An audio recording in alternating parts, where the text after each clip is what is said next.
sur ma chaîne Robins Camino, la chaîne des marcheurs au long cours.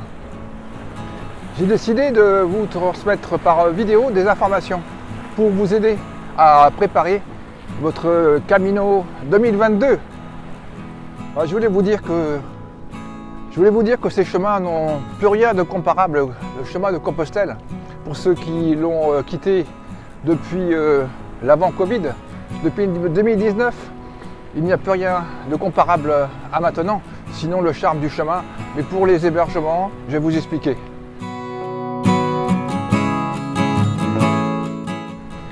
En premier lieu, les guides papier, édition 2020, voire 2021.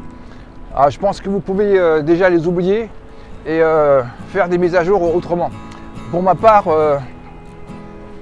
sur le chemin, j'utilise plus les guides, a fortiori quand il n'y en a pas en langue française ou anglaise. Donc maintenant, il faut opter pour la formation continue si vous voulez ne pas avoir de surprise durant votre chemin. La préparation sera donc fondamentale pour déterminer si vos hébergements dans vos étapes choisies sont ouverts. Et partant de là, il faudra faire quelquefois des longues distances ou des étapes spéciales. Alors pour le Camino 2022, il est certain que ceux qui sont en autonomie, en bivouac, je parle pour les gens qui portent du poids sans problème et qui sont habitués au bivouac en diverses saisons, ce sera pour eux la solution d'être libre, hormis à partir du moment où la province espagnole, je parle bien sûr des Caminos en Espagne, à partir du moment où la province est ouverte aux pèlerins, ils peuvent sans problème, évidemment, faire leurs étapes. En ce qui concerne les gens qui vont en auberge municipale, eh bien, dans notre dernier chemin de l'Alpata, de septembre-décembre 2021, toutes les auberges municipales étaient fermées. Donc ça voulait dire qu'il y avait des gros trous dans l'itinéraire, dans les étapes, et il fallait trouver donc l'hébergement privé.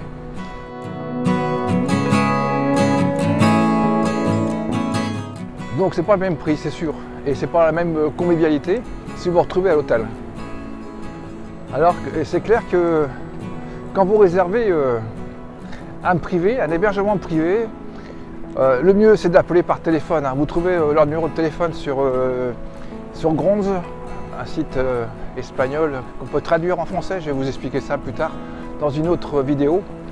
Donc il faut trouver les numéros de téléphone sur Grounds, ils sont fiables, et là vous appelez.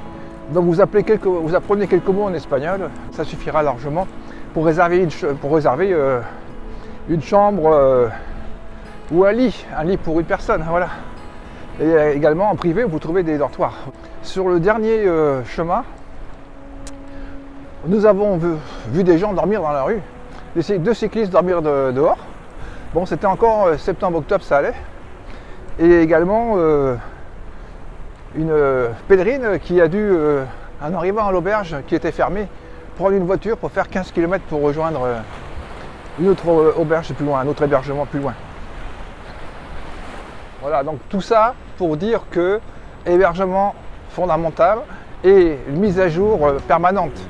Il faut en permanence vérifier vos hébergements avant de partir, les dates d'ouverture ordinaires, mais surtout appeler.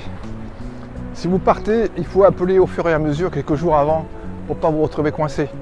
Donc le mieux, c'est de faire déjà un tour d'horizon, déterminer qu'est-ce qui existe dans les villes étapes, et appeler, envoyer un message. Les gens sont sur WhatsApp souvent, en Espagne ils sont sur WhatsApp, donc vous pouvez envoyer un message. Si vous ne parlez pas bien espagnol, ils vont vous répondre. WhatsApp, Messenger, enfin donc tous les moyens actuels de communication et réseaux sociaux, c'est ceux-là qui vont vous aider à faire votre chemin en 2022.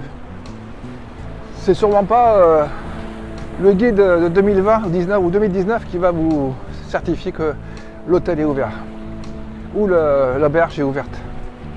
2022, donc pour votre chemin 2022, il faut absolument envisager donc de vous connecter. Vous ne pouvez plus rester allergiques à la communication, aux réseaux sociaux, WhatsApp, Messenger, car ce sont des outils maintenant qui vont vous permettre de aménager votre chemin dans les meilleures conditions possibles. En ce qui concerne le chemin La Via de la Plata, il existe une association des hébergeurs privés, donc à défaut des auberges municipales qui risquent d'être fermées encore en 2022. Eh bien, il y a un réseau d'auberges et d'albergués privés avec des prix annoncés, affichés déjà. Donc il faut appeler et ensuite ils vous réservent sans demander de prépaiement. Donc vous avez encore une souplesse que vous n'avez pas sur les centrales de réservation, les plateformes type booking.com qui sont beaucoup plus chères, alors que vous avez des prix pèlerins, quoi. Donc n'hésitez pas, donc si vous décidez de prendre la Via de la Plata, n'hésitez pas donc à aller voir sur ma description le lien de l'association des auberges. Vous aurez toutes les auberges avec leur prix.